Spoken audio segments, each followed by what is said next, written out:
All right, gang. So we have been talking about history of forest land management, kind of the history of humankind in terms of social history. That is, what is life like for everybody other than the royalty? Specifically with regards to how does history shape how we do forest, resource, and recreation management. And here we have, at this point, gotten to kind of the early United States history. We just tipped over from the 1700s in our last class session on Tuesday into the very early 1800s, the first years of the 1800s, right? So the founding members of what is now the United States are still active in the first couple of decades of the 19th century, that is the 1800s. And we got to understand they had to kind of scramble to organize quite a lot real fast. So we have to figure out at this point, how are we as a new country going to do things, right? The fundamental underlying assumptions of American society are really pretty different than those of other places. And as we round the corner on the American Revolution in the last decade and a half of the 18th century, the 1700s, right? It's going to drive an even bigger wedge between sort of the parent cultures of Western Europe and what is going to become a sort of, as cliche as it is, that melting pot of cultures that we come to identify as uniquely American, okay? So this is not a surprise to anybody at this point. The whole idea here is going to be one of westward expansion for the purpose of acquiring land, exploiting that land to turn natural capital into economic capital. That is, turn soil fertility, turn forest timber reserves into houses and docks and ships and later railroad ties and toilet paper and so forth. And in order to do that, at least in the Western European legal tradition and sense, we're going to need to acquire this land legally from the folks who are here prior to all of that. And this process is very, very patchwork, okay? So what we're talking about here in the first decades of the 1800s is going to be called by social historians the acquisition and disposal phases of American history, right? So the federal land acquisitions are going to be partially sort of, we're just going to pay relatively small amounts of money to foreign governments that had laid colonial claims across big chunks of what is now the United States. And in a few cases, we're going to kind of pair that buying process with, as we get organized, as we start to develop like a professional standing military, right? An army with a cavalry, with cannon, with tactics and strategy and logistics to back everything up. Originally sort of kick-started by Marquis de Lafayette way back in the day with the Revolutionary War out of France. And a whole bunch of, we would call them German today, but Hessian mercenaries and so forth. In the Revolutionary War, we're going to sort of copy-paste a lot of that stuff and then use those capabilities of logistics, of support, of rapidly accumulating wealth to, again, either buy this territory from European powers or Eurasian powers like Russia, and in a few cases, like with Spain in a couple of spots, or later Mexico, we're going to go the Roosevelt approach of walk softly and carry a big stick, like, maybe fight some border battles and skirmishes and so forth. So, for the purposes of this class, I don't need you to know the specific dates on any of this stuff. I do need us to kind of recognize the preponderance of these, almost all of them, are between the year 1800 and the year 1850. Right? So that's the acquisition phase of American history. 1803, the Louisiana Purchase from France. 1819, we buy Florida from Spain. Okay? Think about how the American Revolutionary War would have been different if Florida had been part of the battleground. But it was run by an entirely different colonial power at the time, and so it was sort of off the map, militarily speaking. It's just sort of weird how little historic quirks like that happen. Hey, if you're just joining us, happy Halloween. Grab some candy. Let's get sugared out and rock and roll. Okay, so we're talking about the acquisition and disposal phases in the first half-ish of the 19th century, that is the 1800s.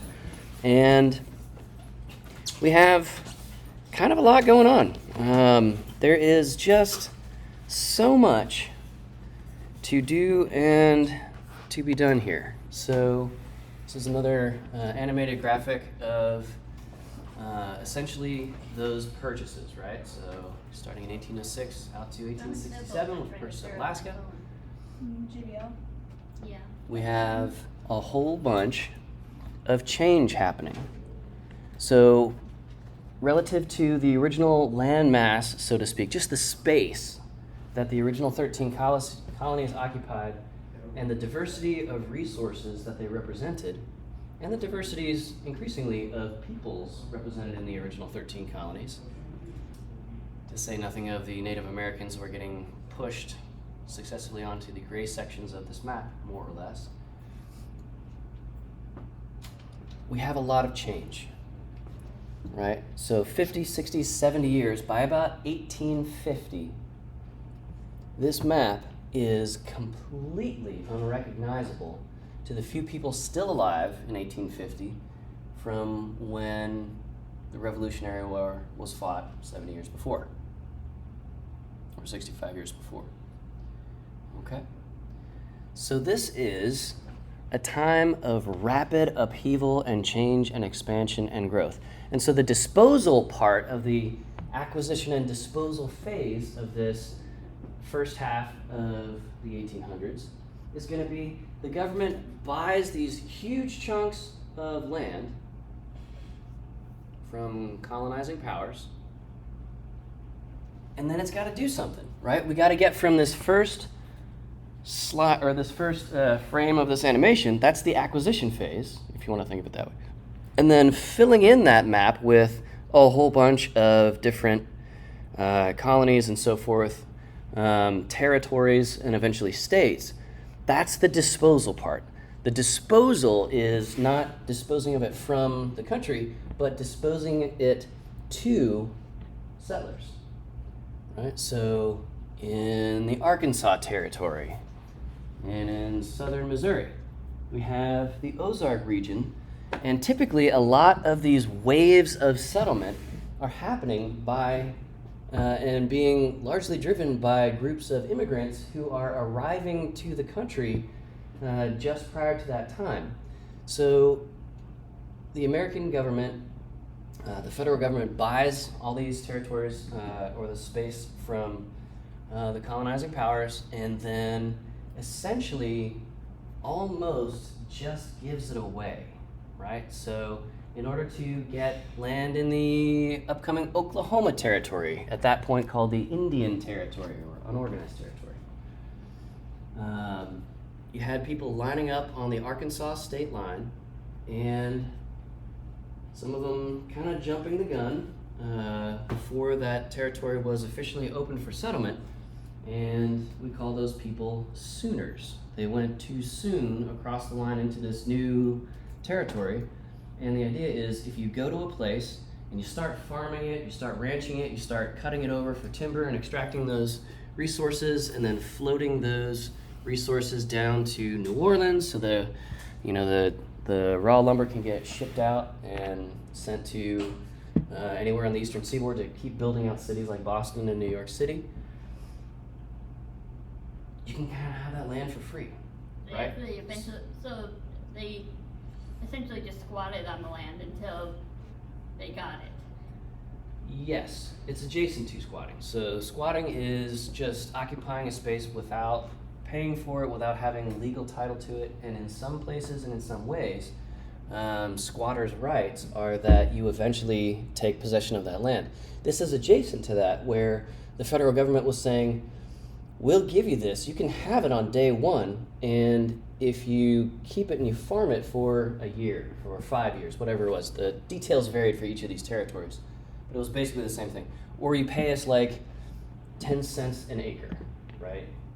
I mean, can you imagine buying land for 10 cents an acre? Now, granted, 10 cents was worth more in the early 1800s, but not that much more than it is now, right? We can now pay thousands of dollars for an acre. We can pay tens of thousands of dollars for an acre these days in like a suburban area like Carbondale. And so this is opportunity. This is converting natural capital into economic capital. Okay? So that's kind of a lot. And again, we need to acknowledge that this came at a real human cost.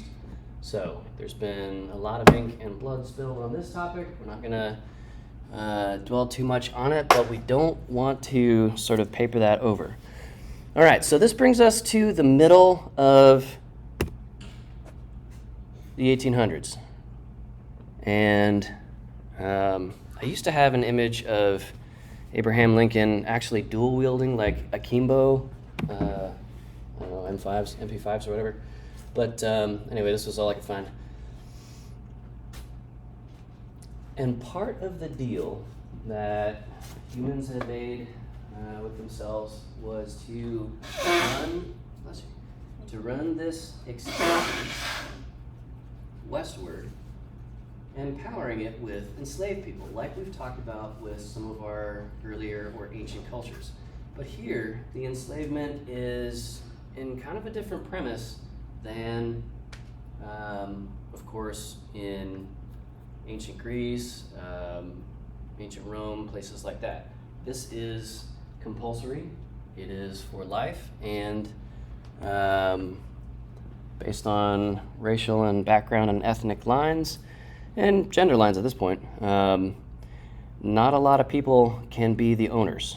So we fight a war over that, we settle that question, and for anybody who wants to fly the Dixie flag, back a winning horse next time.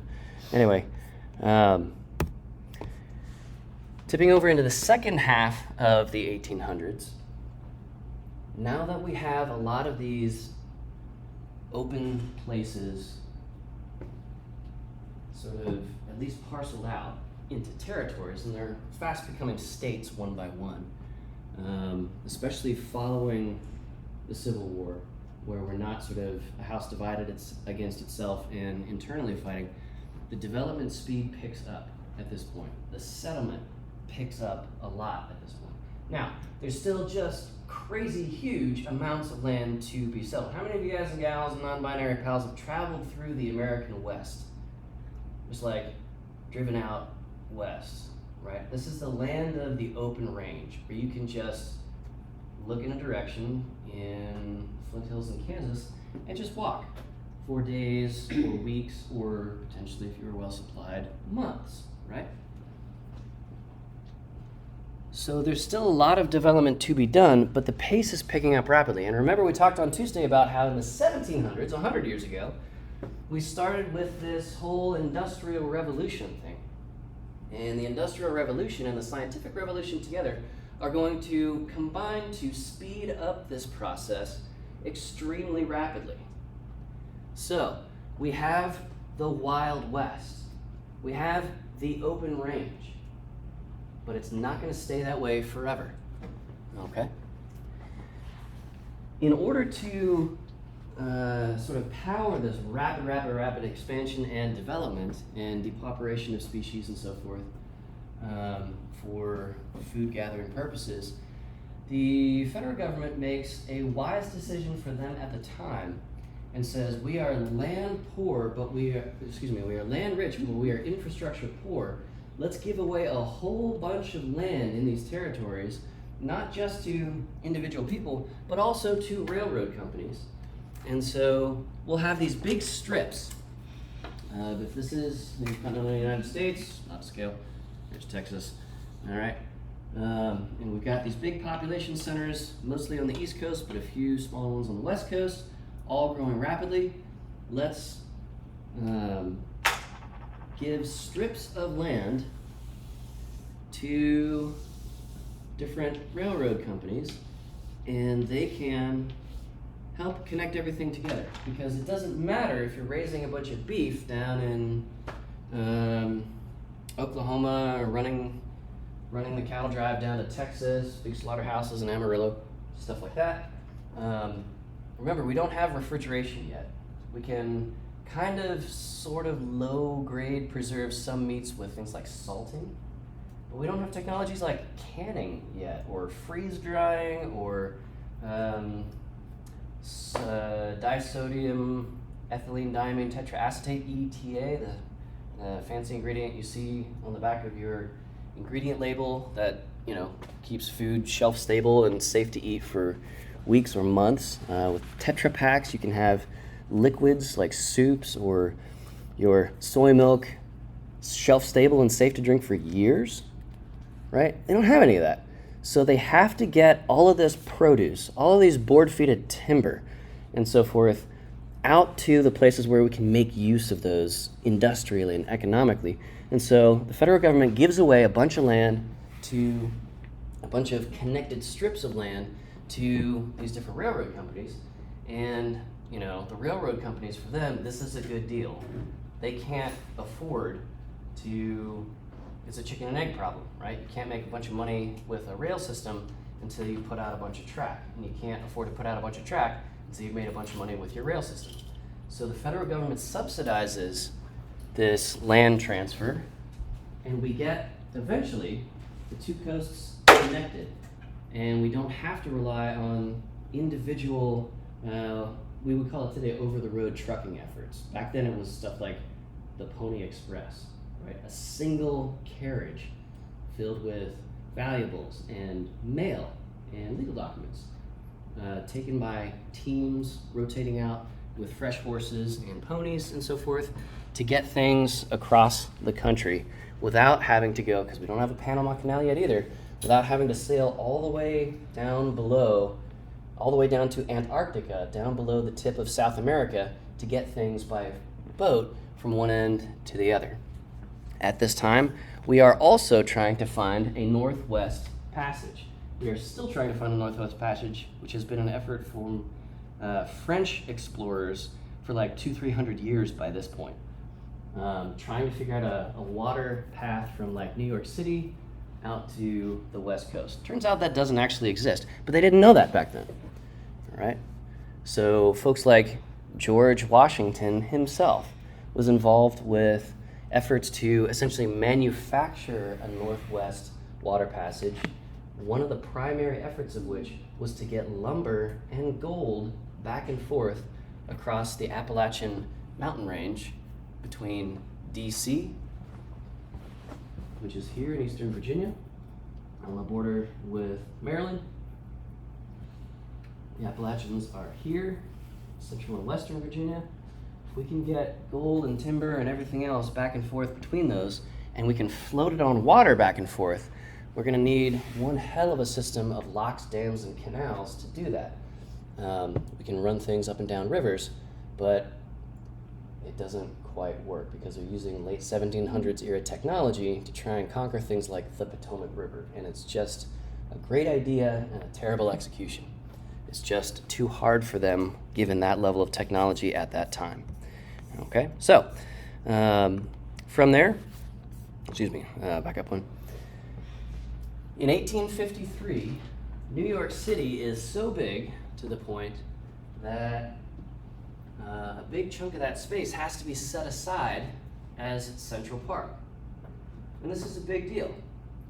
Remember, New York City is becoming one of the major centers of power. Like, there was an open question around the Civil War of, do we need to move our national capital from Washington, D.C., which is like 90 miles from the Confederate capital. Imagine us being locked in a war with Russia, and Moscow is 90 miles from D.C. That's what it was like fighting the Civil War, 90 miles, okay? So that's like a half-day horseback ride back then, right? Now it's like a 2-hour drive, maybe. So New York City is one of the major concentrations of power and so forth. Today, the United Nations is headquartered there, right? This is a powerful and important city. And even back in 1853, there was the sense of, man, we can grow our cities like everybody else across the way in Europe, but we're America. Maybe we could do better than Europe, right? Maybe instead of these little neighborhood parks and town squares where people can gather and show off their horticultural abilities, what if we had a local city park that was so fucking big and amazing, God would wake up and remember us again. Like, man, let's go so much harder than anybody in Europe ever could, because their cities are so locked in. They're so full of old, dilapidated castles and stuff that they can't do something like this. We can. So let's do this, and let's make it free for everybody. Let's make it nicer than any city park that anybody has ever seen in Europe. And let's do the whole thing on purpose. Let's design every square inch of this place. And to this day, Central Park, designed by this feller named Frederick Law Olmsted, is a towering example to essentially the American invention of landscape architecture, right? We as a country invented a lot of new disciplines, and this is one of the recognizable moments in history where something is birthed. Now, this is important because the lessons that Frederick Law Olmsted takes from designing Central Park and making it almost unique in the world for what was attempted and accomplished with that, he takes those lessons and helps design some of what will become the first national parks in the world. Pretty cool stuff. So,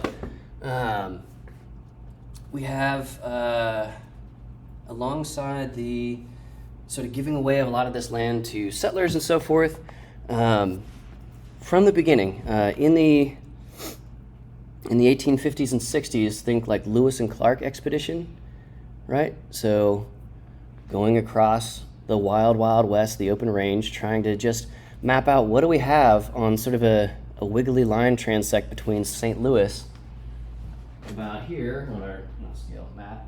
What do we have between here and here? Like Washington State, if we just aimed a scientific expedition up through that way, what are they going to find? They had no idea, right? In fact, the Lewis and Clark expedition took a bunch of, these were like prototype air rifles. So like BB guns, for example, except they were very large, full muzzle energy guns that happened to be actuated by forced air and air pressure in the mid-1800s. And the reason that they used this newfangled technology was, A, if your powder gets wet on this months-long trip, and hopefully we all even survive to get to the West Coast on this Lewis and Clark expedition, so we got to keep our powder dry. There's no place to get more powder. And if we run out or if it gets despoiled, well then we are shut out of luck. There's no grocery stores we can go to and just like keep on keeping on, right? Restock and resupply. The other reason that they used air guns was they didn't know who they were going to run into. And there was a legitimate concern of black powder muskets and other hunting tools so they could A, defend themselves and B, feed themselves. They were going to be too loud. Imagine having to pack silenced firearms would be our modern day equivalent to this. So subsonic firearms, maybe something like 300 Blackout with a suppressor, to drive to California, right? That's literally what these guys were doing and facing. But along that trip, one of the places they ran across was what would become Yellowstone National Park. And Yellowstone is amazing and gorgeous and full of wildlife and this high elevation plateau full of these bizarre geothermal features that nobody had ever seen before and all this stuff. And so the legend associated with the Lewis and Clark expedition on this trip was, all right, the federal government is paying us to essentially survey out this land. The big question that Congress wanted when they commissioned the Lewis and Clark expedition was, what can we do with all of this? We just bought all of this 40, 50 years ago, right? A lot of this is Louisiana Purchase territory, right up to Canada. But, you know, you guys have all seen maps from the late 1700s, early 1800s. It's a whole bunch of just made up bullshit, right? Like they have no idea what's in there. And so cartographers are filling in a bunch of stuff pretty creatively. So they find Yellowstone. And along the way, they find a whole bunch of, you know, forests, the greater Yellowstone ecosystem, all sorts of land that would be pretty fantastic for Western style farming or ranching or lumbering operations and mining and so forth. And the legend goes that around the campfire in Yellowstone or shortly thereafter, the members of the Lewis and Clark expedition were talking, all looking at the redneck TV, the campfire, and saying, you know, there's these tens of thousands of square miles of forests and eventual farmland and all this stuff. Like, we're not going to run out of forest and farmland. Before 1890, there was the sense of there is no way we could ever, as a species, for at any point in time in the far distant future, run out of timber or bison or any of this stuff, right? Spoiler alert, we do. But at that point, walking through this stuff in 1850, 1860, it just felt limitless. So the conversation around the campfire turns to, all right, when we report back to Congress, if we survive this trip, let's kind of undersell this Yellowstone place. Let's give Congress a faithful report on everything, like everything else. Like, yeah, we've got millions of acres of farmland just ready for that plow. We've got millions of acres of forest ready to be cut down and turned into houses, turned into the economic engine of the United States. But it'd be a shame if we just did all of that same copy-paste, same-facey stuff here at Yellowstone. This place is magical. It's built different. It's extra, but in the good way, right? On the spiciness level of American land and territory, this place is tie hot, right? It's 11 out of 10. And so, famously, when Lewis and Clark make it out to the West Coast and then eventually make it back to the East Coast to tell Congress and the American people, hey, this is what we found, this is what's out here, this is what we have now as Americans, that we are slowly taking from Native peoples and so forth.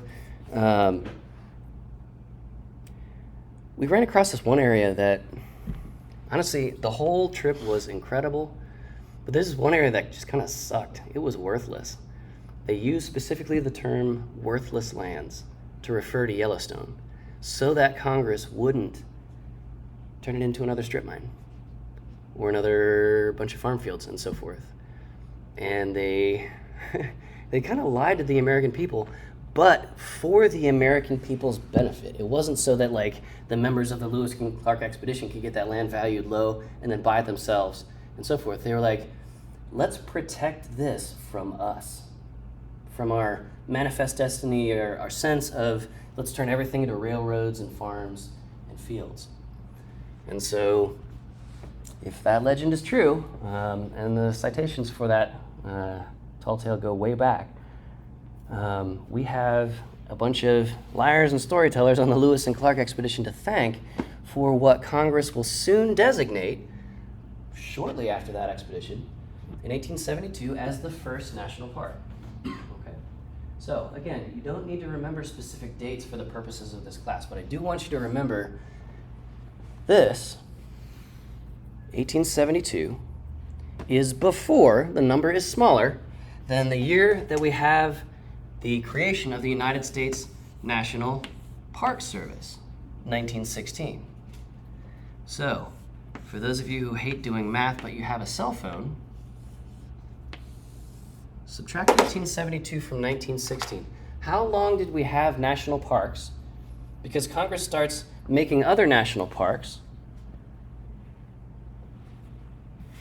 before we have a National Park Service.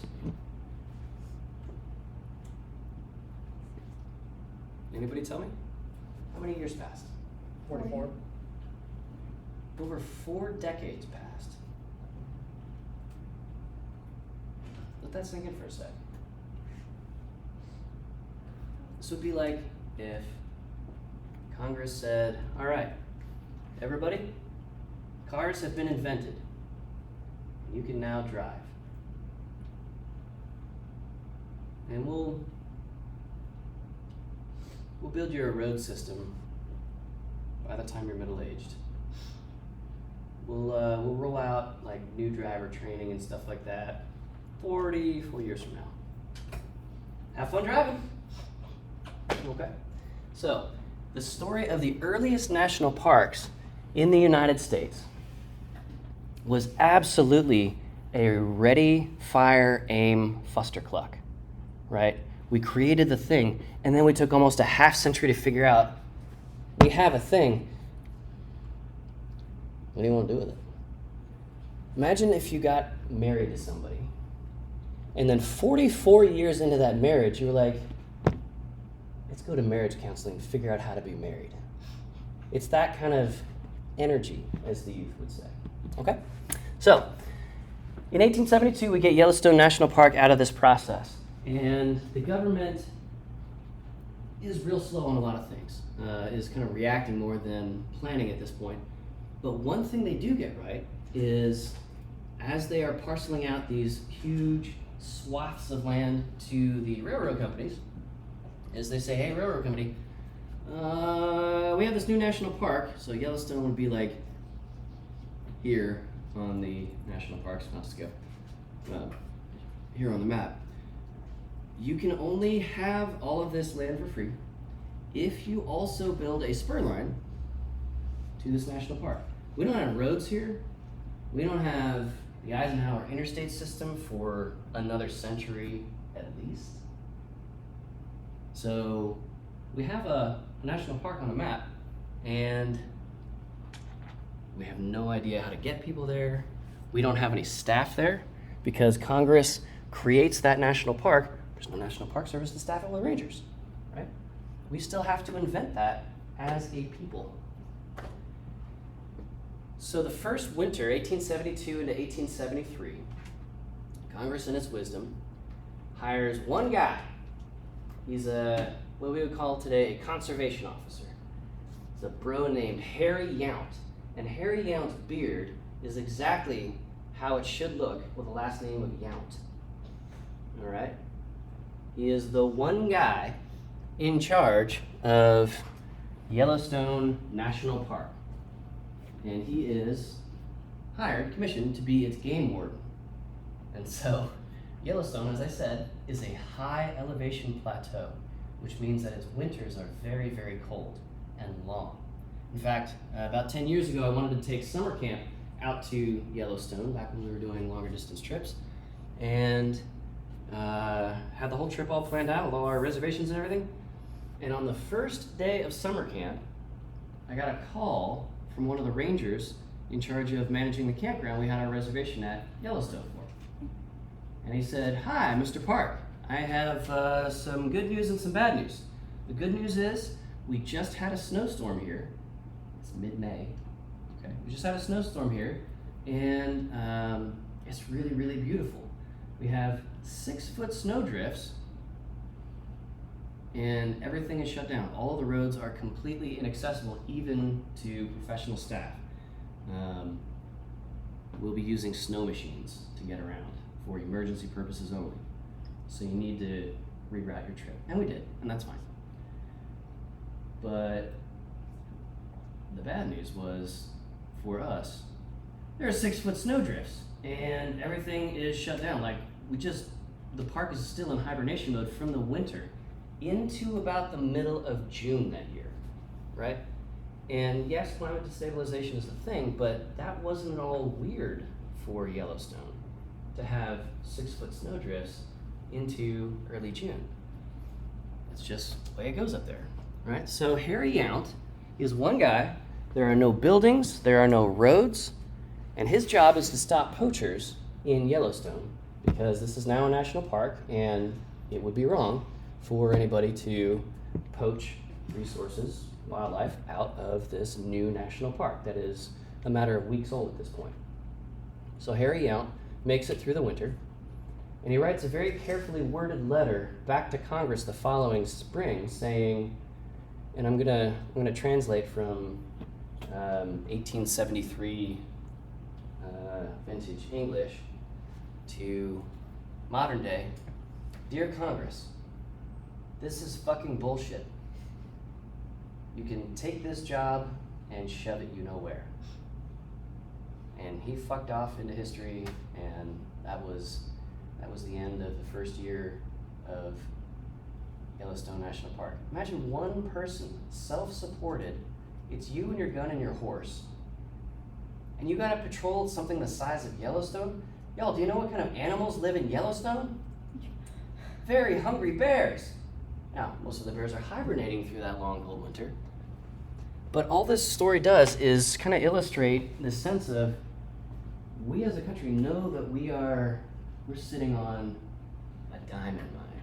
We are sitting on just limitless wealth and natural resource and opportunity. But we don't even know how much we have. We don't even know what kinds we have. And our first efforts at managing national parks, at doing forestry in any kind of a sustainable way, doing our wildlife management with Harry Yount in any kind of sustainable way, it's going to be some stumbling steps to get started, to figure this stuff out, to invent the sciences, to invent the professions of forester, park ranger, conservation officer, wildlife biologist, right? Some of these job titles aren't even going to exist for another 50 to 75 years after Harry Yount encounters this difficulty. Really, really tough, interesting time. And so Congress kind of takes a step back from that and has a couple of other small, unremarkable missteps in figuring out how to get this place staffed. And finally, they revert to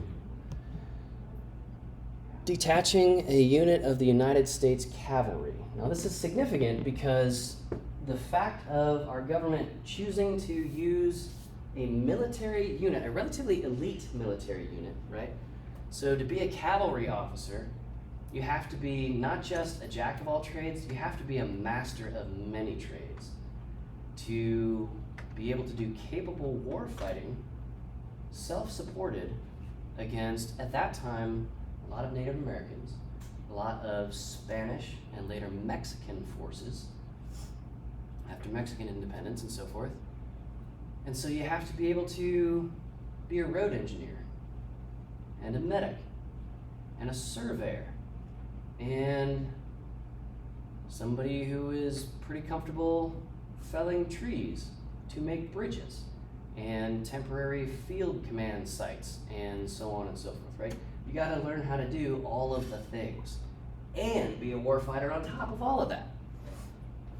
In addition, animal husbandry and hunting, right? So self-provisioning and so forth.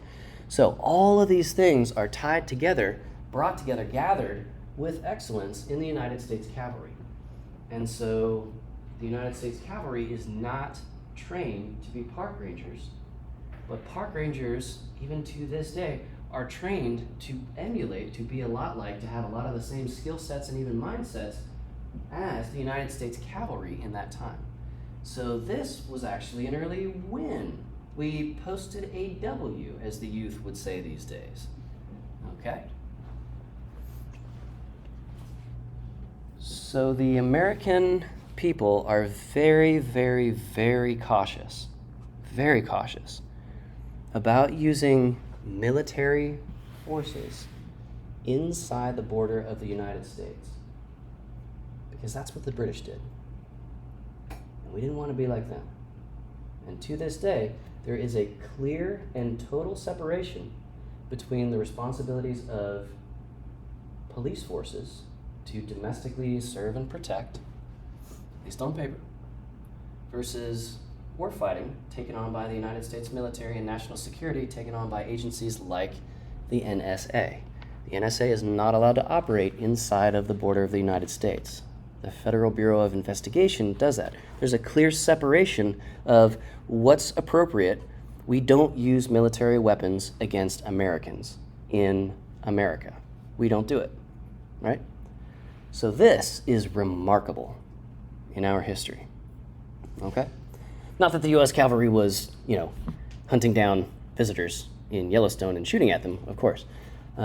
Instead, the United States cavalry had to learn to develop the naturalist, the environmental interpretation side of their skills very quickly for the relatively few very affluent visitors who could afford to go across this mostly undeveloped track, who were the influencers of their day and who had the time and money and clout to take a train for a week across the country from an East Coast city and enjoy Yellowstone as escorted around by the United States cavalry. And since the cavalry was having to make up a lot of this as they went, the attitude was, Yellowstone is a sacred land, literally, for several different indigenous, Native American, First Nations people groups.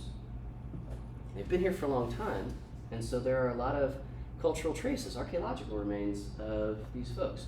And I'm walking along in my wood-soled boots. My wife is in her whalebone corset and her petticoat, and we're in our Sunday best walking around this national park, and we've got a United States cavalry officer walking with us as our tour guide for today. And there's an arrowhead. That would look so cool on my mantle. Let's take it. And so they did. So in these early years, we're still kind of figuring out what's appropriate and what is not, and so forth. Right? So fast forward to 1890. 1890 is going to be an important year for us. Sequoia National Park out west. Yosemite National Park on the eastern side of California. Sequoia, Kings Canyon, and Yosemite are part of the same sort of vertical strip of national parks and forests in eastern California. So that tells you that from 1872 to 1890, about 18 years, the focus of what are the places, where are the places that we want to set aside as national parks and eventually national forests, which we'll get shortly after that, that lens is moving west, right? As we settle the West, as we develop the West, as we start cutting over the West and hunting out the West, that line, that focus is moving westward, and eventually it's going to run out of west. But in 1872, it's still open range. It's still the wild, wild west. In 1890, that is the year that the frontier is determined closed. It's no longer the Wild West. It's still a bunch of open range, but now there are hundreds of thousands of miles of barbed wire strand fence carving up that open range into ranges. Very, very, very large pastures. Okay? So, alongside this, in parallel with these land developments, with these designations of the very first national parks in the world, we have some specification on and some sophistication in terms of science. So let's talk about 1864, right before the end of the Civil War. This guy up in Vermont named George Perkins Marsh, G.P. Marsh. Write that name down. You don't have to keep that name out your mouth. George Perkins Marsh writes the book Of Man and Nature.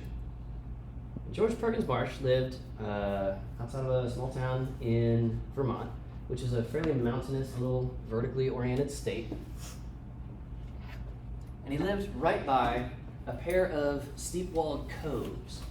Now, a cove in this sense is not a naval or marine topographic thing. A cove is a little steep-walled forested valley. And a cove is definitionally also a small watershed. Right, so if you have, let's say you've got a ridge line, and then you've got shoulder ridges off of that.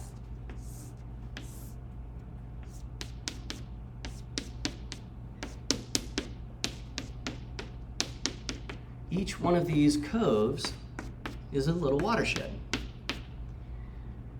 And what George Perkins Marsh noticed, to his horror, was that he had a good view on two of these little coves by where he lived. And an adjacent landowner cut one of these, clear cut it, right? This is the 1800s. Clear cutting is a thing in forestry. It's going to be a thing for a while until we figure out, this is bad. George Perkins Marsh is kind of one of the very first people in this book of Man and Nature to figure out that clear cutting is some bullshit, right? So he observed not so much the clear cutting itself, but for the next couple of years, the destructive aftermath.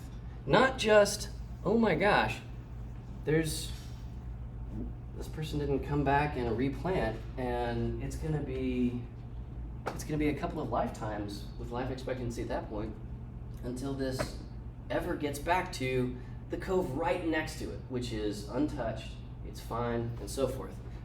He noticed that you cut down all the trees, you remove that forest land cover, and what happens to the waterway? What happens to the little stream draining this one little micro watershed? What happens?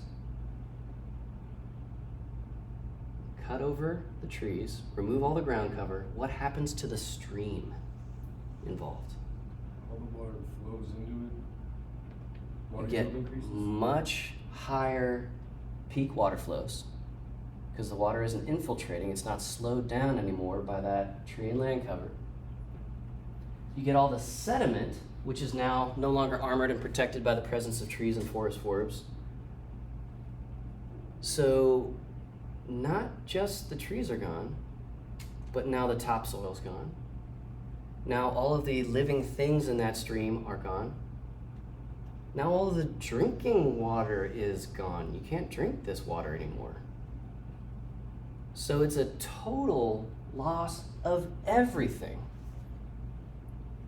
And his concern was, oh shit, this might be permanent. Like we might never get this right next door back here where we did this logging. Maybe we do, but if we lose this drinking water for 80 years, can we keep that up? Because it's gonna be less than 80 years before we need to cut this one. And less than 80 years before we need to cut this one here. So he's sitting at home in the long Vermont winter doing this math, and he's like, oh shit, I really like having water to drink and animals to eat and timber, right? I like my house. I don't like freezing to death in the Vermont winter.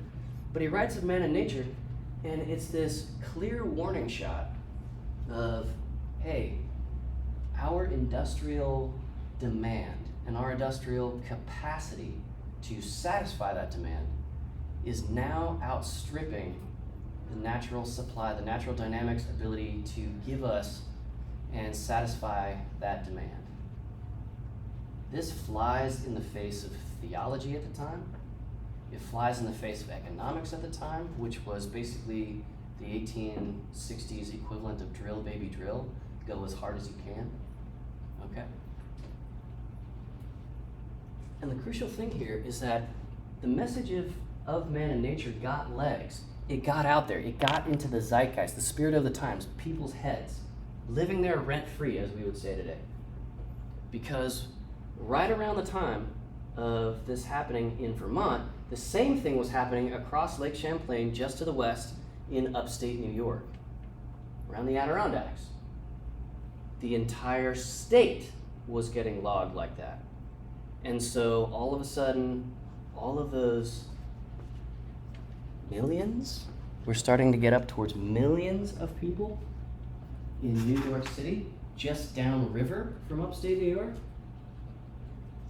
What if millions of people lose their drinking water all of a sudden? Because we're trying to log as hard as we can and as fast as we can, right? This is a big deal. This is a sobering thing, right? Imagine if you're one of the residents of Flint, Michigan a couple years ago, and a bunch of news articles, and we'll end on this.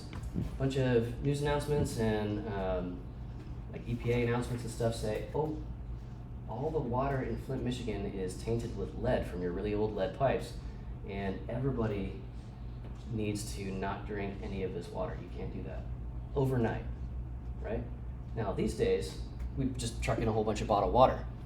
Back in the mid-1800s, New York City was facing that, and it's like, we don't have bottled water.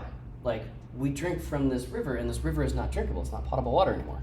Oh, shit, right? Major, major, major moment of recognition and this sort of peripatetic shift from we have infinite resources to we don't have infinite resources. All right, I'm over time. Let's end on that. Grab a candy bar on your way out. Happy Halloween. I'm here for questions, comments, and verbal abuse if you would like to leave any of those. Otherwise, we'll see you next week. And this lecture is dedicated to my exceedingly beautiful wife. Oh my goodness. Marry up. Okay, I have a question. Yeah. So classes are registering, and like a few weeks ago, I was gonna try to get